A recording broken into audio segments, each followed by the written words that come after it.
మనుష్యుడు ఉపాసన చేసి భగవంతుణ్ణి పొందడానికి వీలుగా ఋషులు కాలాన్ని విభాగం చేశారు.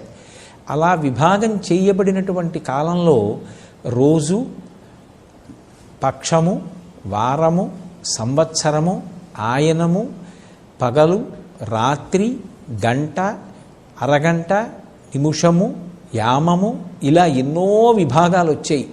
ఇన్ని విభాగాలలో సంవత్సరము ఒక ప్రధానమైనటువంటి ప్రమాణం. అటువంటి సంవత్సరం 365 రోజులతోటి 12 మాసములతోటి కూడి ఉంటుంది. మనకి చైత్రమాసంలో శుక్లపక్షంలో వచ్చేటటువంటి మొట్టమొదటి తిథి అయినటువంటి పాడ్యమి నాడు కొత్త సంవత్సరం ప్రారంభం అవుతూ ఉంటుంది. మనం చాంద్రమానాన్ని అనుసరిస్తాం. 60 సంవత్సరములు. ఈ 60 సంవత్సరములే మళ్ళీ వృత్తంగా తిరుగుతూ ఉంటాయి.